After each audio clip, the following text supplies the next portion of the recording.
మా బకాయిలు మాకు ఇవ్వండి అని చెప్పి ముఖ్యమంత్రి గారికి ఉత్తరాలు ఇవ్వడానికి మరి 5 లక్షల మంది విద్యార్థులు కేవలము 10 రోజుల్లోనే సంతకాలు చేశారు.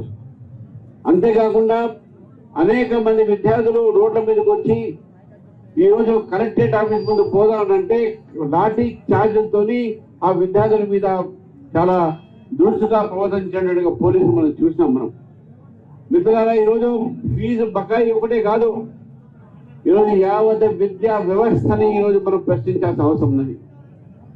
కాంగ్రెస్ ప్రభుత్వం ఈరోజు అధికారంలో వచ్చిన తర్వాత విద్యా వ్యవస్థ పట్టుబట్టిన విషయాన్ని మనం గుర్తుపెట్టుకోవాలి. ఈరోజు విద్యా వ్యవస్థ నాశనం అయిపోయిందనే విషయాన్ని గుర్తుపెట్టుకోవాలి. ఇంతకుముందు మహేష్ రెడ్డి గారు చెప్పినట్టు మన రాష్ట్రానికి విద్యాశాఖ మంత్రి వ్యతిరేకంగా లేడు, సపరేట్ గా లేడు, ముఖ్యమంత్రినే విద్యాశాఖ మంత్రి. మరి విద్యా వ్యవస్థ ఏ విధంగా ఉందని ఒక్కసారి మనం ఆలోచించాల్సిన అవసరం ఉన్నది. మన మాట ఉస్మానియా విశ్వవిద్యాలయానికి వెళ్ళాడు, 1000 కోట్లు ఇస్తానని చెప్పాడు. 6 నెలలు అయిపోయింది, ఒక్క 1000 రూపాయలు లేదు అక్కడ. అంతేకాకుండా ఈరోజు రాష్ట్రంలో బీఆర్ఎస్ ప్రభుత్వం అయ్యేప్పటికీ 8 కోట్లు, దాదాపు 8,000 కోట్లు బకాయిలు ఉండే విద్యార్థులకు. అలాగే కొత్త ప్రభుత్వం వచ్చింది, వాళ్ళ నేత రాహుల్ గాంధీ వచ్చి ఇక్కడ యువ గ్యారంటీలో మాట్లాడుతూ విద్యార్థులకు ఫీజు బకాయిలు ఇస్తా అని చెప్పడం జరిగింది. ప్రజలు నమ్మారు, విద్యార్థుల తల్లిదండ్రులు నమ్మారు. ఆ ప్రభుత్వం బీఆర్ఎస్ ప్రభుత్వం మోసం చేసింది. వీళ్ళైనా సరైనటువంటి పద్ధతిలో విద్యార్థులకు ఇస్తారు, బకాయిలు ఇస్తారని చెప్పి అనుకున్నాం. కానీ దురదృష్టవశాత్తు ఈ ప్రభుత్వం కూడా ఫీజు బకాయిలు ఇవ్వలేదు. ఫీజు బకాయిలు ఇవ్వలేక ఈరోజు ఇవ్వడానికి ఇష్టం లేక ఈరోజు హైకోర్టుకు విద్యార్థులు పోతే హైకోర్టు చివాట్లు పెడితే మళ్ళీ ఇప్పుడు 2,000 కోట్లు నేను రిలీజ్ చేస్తానన్నారు. ఇంకా రిలీజ్ చేయలే, ఎప్పుడో కొత్త బ్యాచ్ కు. మరి పాతమాలో 20 లక్షల మంది విద్యార్థులు, 20 లక్షల మంది విద్యార్థులకు ఈరోజు 12,000 కోట్ల బకాయిలు ఈరోజు ఉన్నాయి. ఎప్పుడు ఈ ప్రభుత్వం ఇస్తుందని చెప్పేసి ఒక్కసారి మనం ఆలోచించాలి.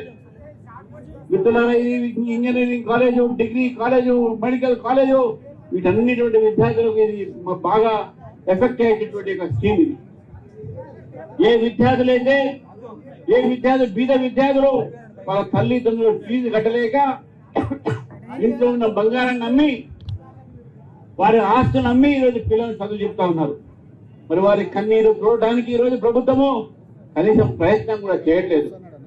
పైపెంచి బెదిరిస్తా ఉన్నారు కాలేజీ మేనేజ్మెంట్ అని. మీ కాలేజీలు మూసేస్తా అని చెప్తా ఉన్నారు వాళ్ళు.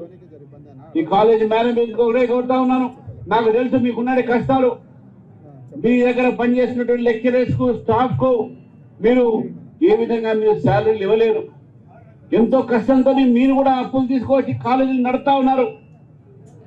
మరి అటువంటి ఒక సమయంలో విద్యార్థులు, మేనేజ్మెంట్, విద్యార్థులకు సంబంధించినట్టుగా తల్లిదండ్రులు అందరూ కూడా ఈ రోజు ఈ యొక్క ప్రభుత్వం వ్యతిరేకంగా మనం మాట్లాడాల్సిన అవసరం ఉన్నది.